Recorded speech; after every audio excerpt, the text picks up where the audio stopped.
Hi, this is Mike Regan with Transact's 2-minute warning for the week of March 25th. We've got some good news about YRC and some other information about changes in the LTL marketplace.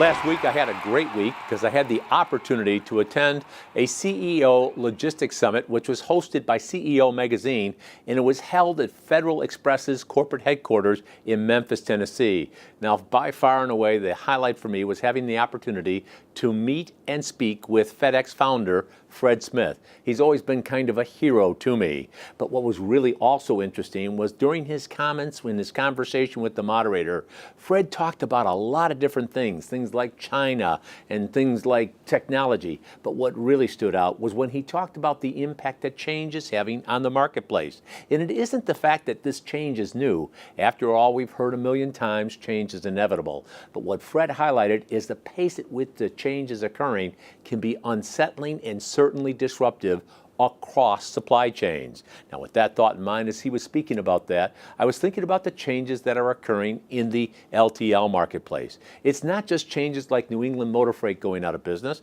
A lot of shippers have also been concerned with potential disruptions from the YRC's negotiations with their labor unions. Now, the good news is late last week, it was announced that the deadline of March 31st has been extended until May 31st, and I get the sense from reading the press releases that both the unions and YRC are optimistic that they will have a tentative agreement that can put to rest the fears about potential disruptions. But one of the other things that really stood out is that there are fundamental changes that are occurring in the marketplace that a lot of shippers are not paying attention to.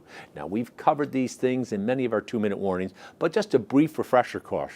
First of all, the data that you're using to negotiate with the carriers is extremely important. The second thing you better look at, though, is how your freight lays into the LTL carrier's network. And the third, and perhaps the most important aspect of your negotiations with the carriers, is understanding how much space it takes for the carriers to haul your freight, and if there are other ancillary issues which drive up the cost to serve your particular account.